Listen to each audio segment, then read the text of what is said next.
बिस्मिल्लाहिर्रहमानिर्रहीम। अस्सलामुअलैकुम। Welcome to my YouTube channel.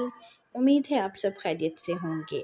आज मैं आपके लिए लाई हूँ एक मज़ेदार सा मीठा जो कि झटपट से बन जाएगा।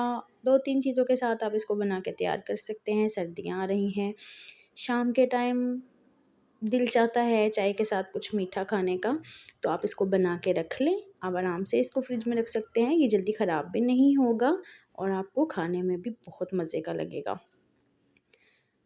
इसका कुछ टेस्ट बर्फ़ी की तरह होगा। आप ये रेसिपी ज़रूर ट्राई कीजिएगा, आपको बहुत पसंद आएगी और झटपट से बन जाएगी और कोई चीज़ें आपको बाज़ार से लाने की ज़रूरत भी नहीं है, ये सब कुछ आपके घर में मौजूद होगा। चलते हैं रेसिपी की तरफ।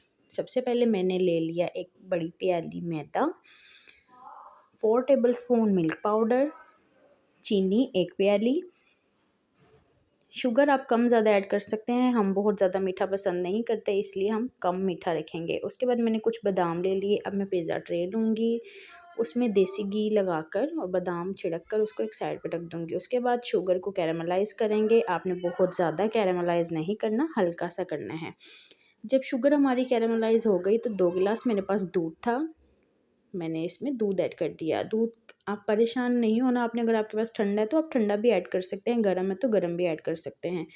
जब शुगर हमारी अच्छे से मेल्ट हो गई तो देखें ये कुछ इस तरह का हो गया।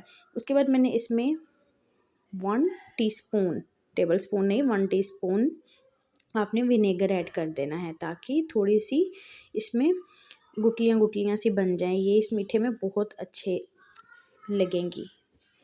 उसके बाद अब आपने इसको ज़्यादा नहीं पकाना, 1 मिनट के लिए इसको हल्का सा मिक्स कर लें। उसके बाद इसमें जो हमारे पास मिल्क पाउडर था मैंने वो ऐड कर दिया। अभी आपको कलर बहुत डार्क लग रहा होगा कैमरे में, वरना इसका कलर थोड़ा लाइट ही था। उसके बाद मैंने फ्राई पैन में 1 टेबलस्पून बड़े वाला चम्मच देसी घी का लिया और उसमें मैदा ऐड कर दिया। मैदा ऐड करने के बाद हम इसको अच्छे से भून लेंगे। आपने ये काम बिल्कुल स्लो फ्लेम पे करना है। आहिस्ता आहिस्ता इसको मिक्स करते जाएं, बिल्कुल जैसे हम हल्की आंच पे सूजी को भूनते हैं, इसी तरह आपने पास खड़े होकर चम्मच हिला हिला कर मैदे को भून लेना है। मैदा हमारा भून गया, तकरीबन मुझे 10 मिनट लगे इसको भूनने में, बिल्कुल धीमी आंच पर। इसका कलर भी थोड़ा येलो येलो हो गया था। जब मैदा अच्छे से भुन गया तो इसमें अब हम ना जो शुगर और दूध वाला मिक्सचर बना के रखा था वो ऐड कर देंगे। अब आपका मेहनत वाला काम शुरू होता है, आपने इसको जल्दी जल्दी से अच्छे से मिक्स कर लेना है। ठंडा हो जाएगा तो ये जल्दी मिक्स नहीं होगा। हमारा मिक्सचर अच्छे से मिक्स हो गया तो मैंने इसको जो ट्रे हमने रेडी करके रखी थी उसमें ऐड करके इसको सेट कर लिया। आपने कोशिश करनी है इसको 3 से 4 घंटे के लिए आराम रेस्ट दे दें, फिर आप इसकी कटिंग करें। मेरे पास टाइम नहीं था, मुझे कहीं जाना था, इस वजह से मुझे फ़ौरन मैं आपको कटिंग करके दिखा रही हूँ। जब आप थोड़ी देर बाद कटिंग करेंगे तो ये अच्छे से हार्ड हो जाएगा और सेट भी हो जाएगा।